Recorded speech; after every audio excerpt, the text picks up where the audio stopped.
आज हम आपको भगवान शंकर की बड़ी ही अद्भुत कहानी सुनने जा रही हूँ। एक बार भगवान भोलेनाथ पृथ्वीलोक पर भ्रमण के लिए गए तो उन्होंने एक युवा को देखा। वह ईश्वर को दोष देता जा रहा था। वह अपने जीवन से निराशा था, दुखी था। तब भगवान शंकर बौद्ध भिक्षु का रूप धारण करके उसे युवा को असली दुख के बारे में ज्ञान देते हैं। तो चलिए इस कहानी के मध्य से समझते हैं कि असली दुख क्या होता है। अगर आप ये कहानी सुन रहे हैं तो पूरा सुनिए। इस कथा को आधा अधूरा छोड़कर जान की गलती मत करेगा, क्योंकि इस पवित्र कथा को पूरा सुनने से माँ चाहा फल की प्रताप होगी। इसलिए इस कथा को पूरा सुना। आप शिवा भक्ति हैं तो भोलेनाथ का अनादर ना करे। सुख और दुख एक ही सिक्के के दो पहलू हैं, ये बात तो आपने सुनी ही होगी। सुख और दुख हमारे जीवन में लगातार आते ही रहते हैं और हमें लगता है कि हमारे जीवन में हजारों दुख हैं, हजारों समस्याएं हैं। लेकिन अगर आप वास्तविक तौर पर देखें, अगर आप इस बात को अच्छी तरह से समझे तो आप ये समझ पाएंगे कि हमारे जीवन में केवल एक ही दुख होता है। और दुख क्या है वो हम इस कहानी के मध्य से जानेंगे, और उसे दुख का निवारण, उसे दुख का समाधान क्या है वो भी हम इस कहानी में ही जानेंगे। तो इस कहानी के अंत तक जरूर बने रहिए। एक समय की बात है, एक गाँव में एक व्यक्ति राहत था। उसका नाम सोनू था। वह बड़ा आलसी था और अपने जीवन से बहुत निराशा था, और उसका कारण ये था कि उसने अब तक अपने जीवन में कुछ भी हासिल नहीं किया था। वह कुछ भी नहीं करता था। उसके घर वाले भी इस बात से बहुत परेशान रहते थे। वे चाहते थे कि वे बाहर जाकर कुछ अच्छा काम करे, कोई अच्छी नौकरी कर ले, लेकिन वह उनकी एक नहीं सुनता था। घर वाले दूसरों का उदाहरण देकर उसे तानी मारते थे, उसे तरह तरह की बातें कहते थे, लेकिन उसे कोई फर्क नहीं पड़ता था। जबकि उसके सारे मित्र कामयाब हो चुके थे, कोई अच्छा व्यापार कर रहा था तो कोई अच्छी नौकरी कर रहा था। जी करण जब भी वो लोग मिलते तो वे लोग अपनी बाढ़ चढ़कर बनाई किया करते हैं, लेकिन सोनू कुछ नहीं करता था। जी करण जब भी कोई उससे पूछता कि तुम क्या कर रहे हो तो वह कुछ नहीं का पता। उसे यह खाने में बहुत शर्म महसूस होती थी कि वह कुछ नहीं करता। वह हमेशा सबसे केवल एक ही बात कहता था कि मैं कोशिश कर रहा हूँ, लेकिन उसकी कोशिशें का कोई भी फल किसी को नजर नहीं आ रहा था। देखते ही देखते अब ऐसा समय चुका था कि सोनू सभी से मुंह चपटा फिरता, ताकि कोई उसे यह ना पूछ ले कि तुम क्या करते हो। जी करण वह कभी किसी के सामने भी नहीं आता था। धीरे धीरे उसका मन दुखी होने लगा था। वह बहुत निराशा रहने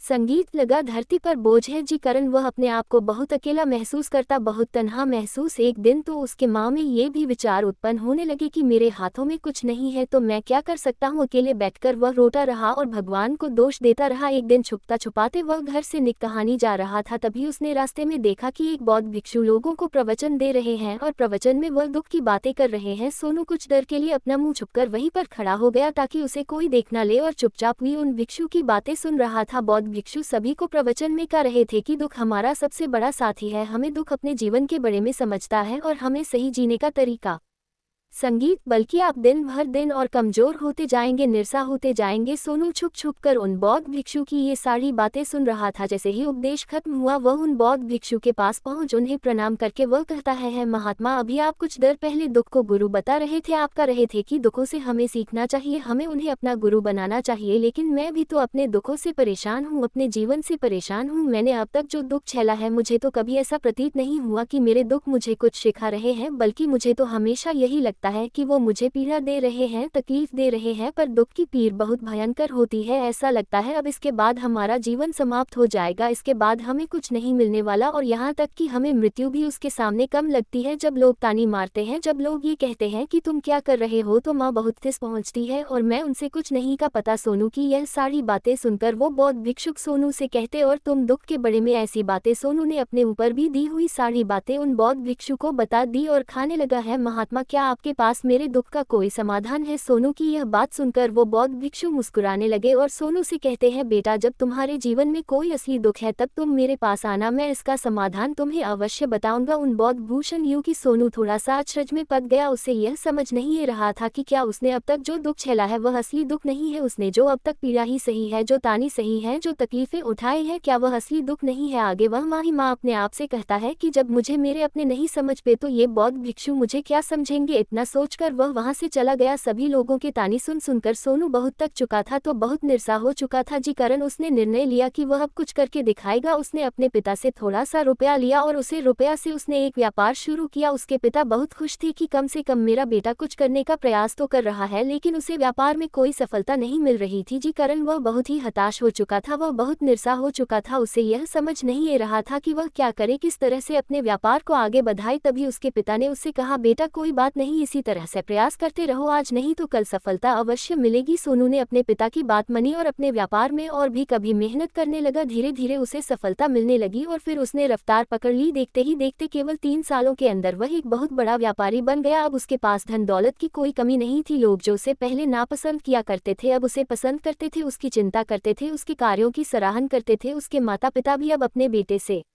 बहुत खुश थे और उसकी सफलता से वे अत्यंत प्रसन्न थे। धीरे धीरे सोनू के मित्रों की संख्या लगातार बढ़नी जा रही थी। सोनू के कुछ मित्रों ने उसे ये भी सलाह दी कि उसे अपना व्यापार और तेजी से बढ़ाना चाहिए, उसे और फैलाना चाहिए। जब तुम आज केवल इस नगर के सबसे बड़े व्यापारी हो तब तुम इतना खुश हो, तुम्हारे साथ ये सारे लोग हैं, वहीं पर तुम सोचो कि जब तुम इस राज्य के सबसे बड़े व्यापारी बन जाओगे तब तुम्हारे यहाँ पर लोगों की भीड़ लग जाएगी। लोग तुमसे मिलने के लिए समय निकलेंगे, यहाँ तक कि इस राज्य का राजा भी तुमसे मिलन चाहेगा, तुम्हारी तारीफ करेगा और यदि कभी ऐसी जरूर आज पड़ी तो वह तुमसे धन भी उधार लेने के लिए अवश्य आएगा। सोनू को अपने दोस्त की यह बात बहुत पसंद आई। सोनू ने सोचा कि मेरे मित्र सही कर रहे हैं, मुझे अपने व्यापार को और बड़ा करना चाहिए और फैलाना चाहिए, तभी तो हर कोई मेरे बड़े में जान सकेगा, हर कोई मुझे पहचाना। संगीत जी कारण उसने कुछ अनुचित कम उठा ताकि उसका व्यापार जल्दी से जल्दी और बड़ा हो जाए। उसने कई लोगों से अधिक मंत्र में धन उधार ले लिया जिससे उसके ऊपर अब काफी रन हो चुका था। और इतना ही नहीं, वो यहाँ पर नहीं रुक, उसने अधिक से अधिक मुनाफा कमाने के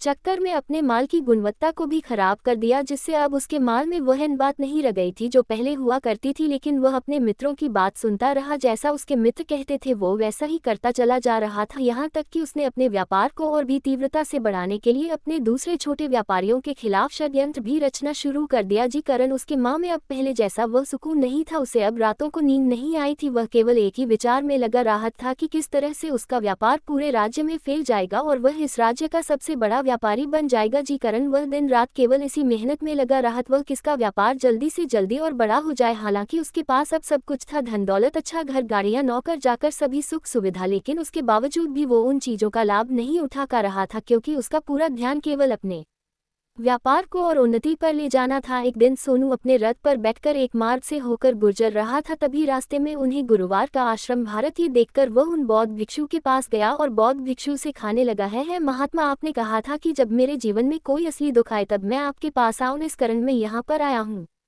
आज मैं बहुत दुखी हूँ, मैं रातों को सो नहीं पाता, मेरे पास सब कुछ होते हुए भी मैं उनका लुक नहीं उठा पाता। उसने अपनी सारी बातें एक एक करके, बेटा जब तुम पहले बार आए थे तब भी तुम बहुत दुखी थे, लेकिन तब तुमने अपने दुख से क्या सीखा था? इसके जवाब में सोनू उन बौद्ध भिक्षु से कहता है महात्मा, जब मैं अपने जीवन में कुछ नहीं कर पा रहा था तब मैंने अपने दुखों से यह सीखा था कि केवल सोने मंत्र से कुछ नहीं होगा, उसके लिए हमें कुछ करना भी पड़ेगा और केवल कोई कर्म करना ही हमें सफल नहीं बनाता बल्कि उसे कर्म को उसके अंजाम तक पहुंचाना हमें सफल बनाता है।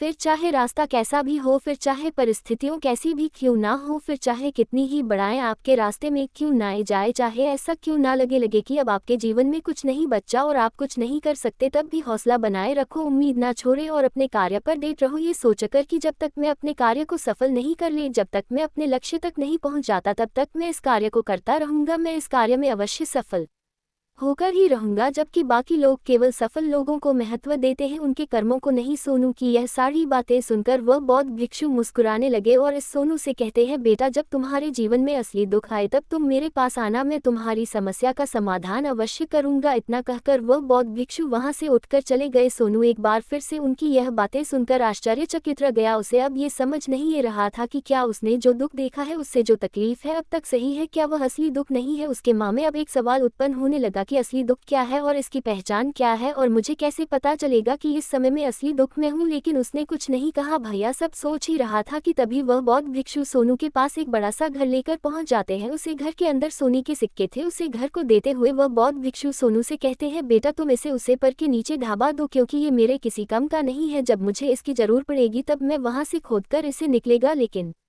अभी के लिए इसे वहां पर मिट्टी के नीचे ढाबा दो। सोनू ने उसे बौद्ध भिक्षु की बात मान ली और वो घरे उसे पर के नीचे जाकर मिट्टी में ढाबा दिया। इतना करके वह गुरुवार को प्रणाम करता है और वहां से वापस अपने घर की ओर लौट जाता है। धीरे धीरे समय बिताता गया। समय के साथ साथ सोनू व्यापार में और भी ज्यादा उन्नति कर चुका था, लेकिन माल की गुणवत्ता अच्छी न होने के कारण अब उसके व्यापार में घाट होने लगा और धीरे धीरे ऐसा समय आया कि उसका व्यापार पूरी तरह से चौपट हो गया संगीत। लेकिन वह तो ये सोचकर निश्चित था कि उसने जो कुछ भी कर्ज लिए हैं वो कर्ज उसने अपने मित्रों से लिए हैं, जी कारण वह उन्हें लौट आने में थोड़ी देर अवश्य कर सकता है। वह तो ये सोच रहा था कि उसके मित्र उसका बुरे समय पर साथ देंगे, लेकिन सबसे पहले उसके मित्र ही उसे अपना कर्ज वापस लौट की मांग करने लगे। तब सोनू को एहसास हुआ कि कोई भी अपना नहीं है। उसने अपने मित्रों से उसे कर्ज को लौट के लिए थोड़ी सी मोहलत मांगी, लेकिन सोनू के किसी भी मित्र ने उसे कर्ज लौट के लिए वह मोहलत नहीं दी, बल्कि वे लोगों से जान से करने की धमकी देने लगे अपने मित्रों के मुंह से। ये सब सुनकर सोनू बहुत ही आश्चर्यचकित रह गया। वह जो कुछ सोच रहा था सब कुछ उल्टा पड़ गया जी। व्यापार के चलते उसके इतने मित्र बने थे, इतने शुभचिंतक बने थे, वे सब उससे दूर जान लगे थे। हर कोई उससे पीछा छुड़ाना चाहता था, कोई भी उसका साथ नहीं देना चाहता था। धीरे धीरे उसकी सारी संपत्ति नीलम हो गई। अब उसके पास कुछ नहीं बचा था, वह सड़क पर ही चुका था। उसने हार मानकर अपने माता पिता से कहा, पिताजी मेरी मदद कीजिए, मेरे ऊपर बहुत ऋण है, मुझे उसे लौटना है, कृपा करके मुझे थोड़ा सा धन दे दीजिए। इस पर सोनू के पिता ने सोनू से कहा, बेटा मेरे पास तो ले देकर बस यही एक छोटा सा घर है, अगर यह भी मैं तुम्हें दे दन, यदि मैं इसे भी बीच दन तो मैं और तुम्हारी माँ कहाँ रहेंगे, हमें भी दर दर की ठोकें खानी पड़ेगी, हमें भी सड़कों पर भीख मांगनी पड़ेगी। ले देकर अब हमारे पास केवल यही संपत्ति बची है, इसलिए मैं तुमसे क्षमा मांगता हूँ। अपने माता पिता के मुख से ये सुनकर सोनू चुपचाप वहाँ से चला गया और माँ ही माँ वह सोच रहा था कि अब मेरे पास कुछ नहीं बच्चा, जो था वह तो सब लूट गया, बर्बाद हो गया, अब मैं जीकर क्या करूँगा। अब मेरे पास केवल एक ही रास्ता है जिससे मैं अपने कर्जदारों से अपना पीछा छुड़ा सकता हूँ। ये सोचता हुआ वह एक ऊंची पहाड़ी की ओर पहुँच वह पहाड़ी पर चढ़ता ही जा रहा था कि तभी उसे याद आया कि उन बौद्ध भिक्षु ने कहा था कि जब तुम पर असली दुख आए तभी तुम मेरे पास आना, मैं तुम्हारी समस्या का समाधान अवश्य करूंगा। ये सोचकर सोनू के माँ में एक बार फिर उम्मीद की वह लहर द्वारा पर सोनू तुरंत दौड़ता हुआ उन बौद्ध भिक्षु के पास पहुंच और सोनू ने उन्हें प्रणाम करके अपने ऊपर बीती हुई हर एक बात उन्हें बता दी और खाने लगा है। महात्मा, आपने कहा था कि जब मेरे ऊपर असली दुख आएगा तब आप उसका समाधान अवश्य करेंगे। तभी वह बौद्ध भिक्षु सोनू की इस बात को सुनकर मुस्कुराने लगे और कहते हैं, बेटा कहाँ है असली दुख, जब तुम्हारी जीवन में असली दुख आएगा तो मैं उसका समाधान अवश्य करूंगा। सब्र का बंध टूट गया और सोनू ने उन बौद्ध भिक्षुओं से कहा है, महात्मा आखिर असली दुख क्या होता है, क्या मैंने आज तक जो भी दुख झेला है, जो भी तकलीफें आज तक मैंने सही है, क्या ये दुख नहीं है, क्या इसे दुख नहीं कहते। तभी वो बौद्ध भिक्षु सोनू से कहते हैं, बेटा पहले तो मुझे ये बताओ कि तुमने अपने दुख से क्या सीखा है। इसका जवाब देते हुए सोनू उन बौद्ध भिक्षु से कहता है, महात्मा मैंने तो यही देखा है कि जो लोग तुम्हारी तरक्की में तुम्हारा पीछा करते हैं, तुम्हारे साथ जुड़ने हैं, वो लोग तुम्हें अवश्य धोखा देंगे, क्योंकि ऐसे लोग बुरे समय पर तुम्हारा साथ नहीं देने वाले बल्कि तुम्हारा फायदा उठाने का ही वो प्रयास करेंगे। इसलिए ऐसे लोगों पर भरोसा ना करें, बल्कि जो लोग तुम्हारी असफलता के समय पर, तुम्हारे बुरे समय पर तुम्हारे साथ खड़े हैं, वही तुम्हारे असली मित्र हैं और वही तुम्हारे साथ रहते हैं। और ऐसे लोग तुम्हें बहुत कम मिलते हैं और जिन्हें ऐसे लोग मिलते हैं उन्हें हमेशा उनकी कद्र करनी चाहिए। आगे सोनू उन बौद्ध भिक्षु से कहता है कि जब तुम कोई कार्य कर रहे हो तो उसे पूरी ईमानदारी से करो, धैर्य रखो, लालच न करो और अपने लक्ष्य तक पहुंचने के लिए भी कोई षड्यंत्र नाचो, क्योंकि ऐसा करने से तुम्हारे साथ ही बड़ा होगा और तुम्हें हमेशा नुकसान में रहोगे। सोनू की यह सारी बातें सुनकर बौद्ध भिक्षु उसे पर के पास पहुंचे। उन्होंने गड्ढा खोदा और वह घर निकाल कर उसे सोनू के हाथ में थम दिया, जिसमें सोने के सिक्के भरे हुए थे। वह घर सोनू के हाथ में थमत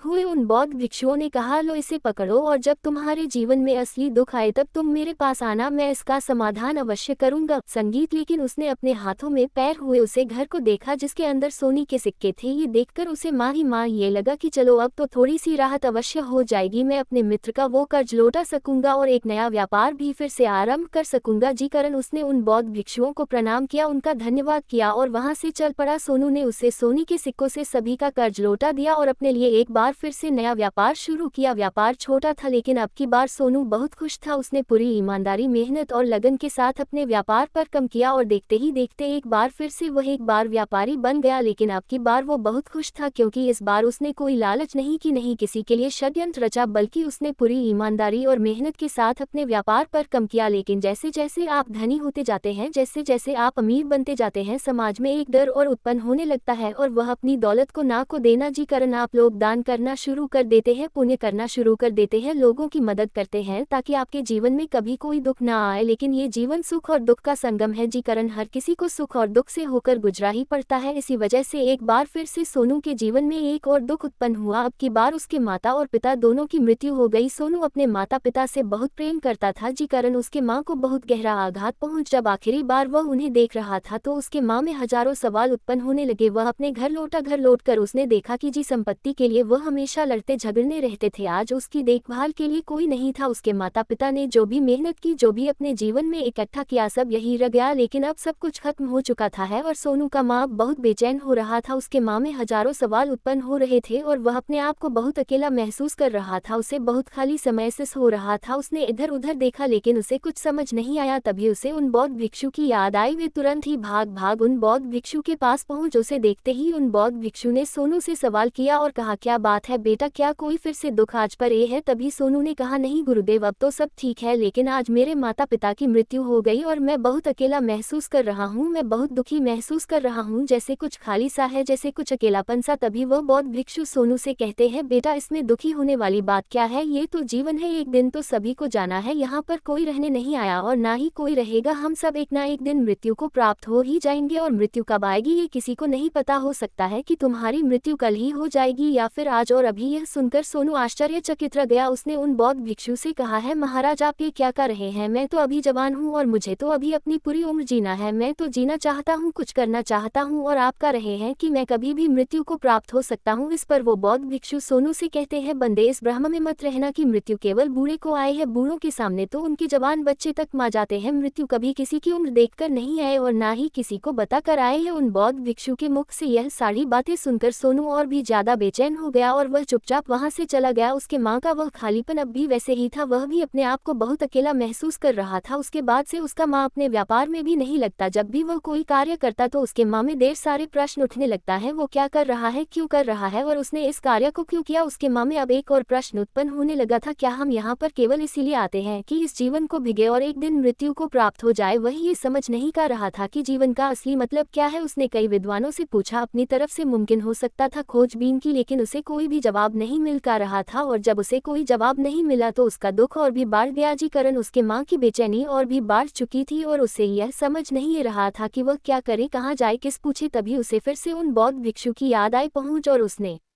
अपने माँ की सारी बातें उन गुरुवार को बता दी। तभी वह बौद्ध भिक्षु मुस्कुराने लगे और सोनू से कहते हैं, बेटा आज पहले बार तुम्हारे जीवन में असली दुख उत्पन्न हुआ है। वास्तव में तो यही है जिसे हम दुख कह सकते हैं, जो दुख कहलन लायक है कि हमें पता ही नहीं हम क्या कर रहे हैं, कहाँ जा रहे, क्यों जा रहे हैं, वो कौन है, क्या है, हम क्या करना चाहते हैं। तभी सोनू ने कहा है, महात्मा मेरे इस दुख का समाधान कीजिए, मुझे इस दुख का निवारण दीजिए। तभी वह बौद्ध भिक्षु सोनू से कहते हैं, हम सबके अंदर क्रोध, लालच, लाभ जैसी कई वासनाएं हमारे अंदर घर घर के बैठ जाती है। जी कारण हम अपने जीवन को टुकड़ों में जीते हैं और हमारी चेतन कभी एक नहीं हो पाती। हम कभी एक जगह सोच नहीं पाते, समझ नहीं पाते और हमारी ऊर्जा शक्ति भी पूरी तरह से छिन्न भिन्न हो जाती है। और आजकल के दौर में हमारे पास तो इतना भी समय नहीं कि हम एक पाल निकाल करके एक पाल के लिए मोड़ कर अपने आप को देख सके, अपने आप को समझ सके। वास्तविकता में हर कोई यहाँ पर अपने जीवन भर केवल दुख दुख का कर चिल्लाता रहता है, उसका समाधान निकालना का हर मुमकिन प्रयास करता है, लेकिन जिसे हम दुख समझते हैं वह तो दुख है ही नहीं, तो इसका समाधान आपको कहाँ से मिलेगा? ये तो परिस्थितियों है जिसके कारण हम अपने आप को दुखी समझते हैं, अपने आप को टाकली में समझते हैं। जैसे हम एक स्थिति से निकलते हम किसी दूसरी स्थिति में फैंस कर रह जाते। जी प्रकार हम पहले समस्या का सामना करते हैं, इस प्रकार हम दूसरी समस्या का भी सामना करते रह जाते हैं। और जब हम इन परिस्थितियों से हार मान लेते हैं, जब हमें लगता है कि अब कोई रास्ता नहीं बचा, तब हमारे सामने हमें केवल एक ही रास्ता नजर आता है और वह है मृत्यु। लेकिन ये कोई समाधान नहीं है, ये कोई रास्ता नहीं है। इसलिए यदि आप सचमुच अपनी समस्याओं का समाधान चाहते हैं तो अपने आप को इकट्ठा करना सीखिए, अपनी ऊर्जा को इस संसार में वापस कीजिए, उसे एक कर और अपने ऊपर ध्यान लगा। मृत्यु से पहले अपने आप को पहचानो, अपने आप को जानो, अपने आप को बिखरने ना दो। तभी सोनू बौद्ध भिक्षु से कहता है महाराज, तो क्या हमें इस जीवन को नहीं जीना चाहिए? क्या हमें अपनी इच्छाओं को नहीं पूरा करना चाहिए? तभी वह बौद्ध भिक्षु सोनू के इस सवाल का जवाब देते हुए कहते हैं कि हमें किसी से भी लगाव नहीं रखना चाहिए, हमें अपनी इच्छाओं को मार देना चाहिए, हमें संपत्ति इकट्ठा नहीं करनी चाहिए, क्योंकि हम मनुष्य की इच्छाएं, कामनाएं, वासनाएं ऐसे होती है जैसे मानो कि एक पर्वत से गिरता हुआ झरना, जी पर किसी का नियंत्रण नहीं है सिवाय देखते रहने की और परेशान होने के। लेकिन जब तुम अपने ऊपर ध्यान देने लगता हो, तब तुम अपने आप को पहचान जाते हो, समझ जाते हो, तब तुम इस पर नियंत्रण कर सकते हो, तब इच्छाएं भी तुम्हारे वाश में होती है और फिर तुम चाहे तो उन्हें छांव पूर्ति भी अवश्य कर सकते हो। गुरुदेव की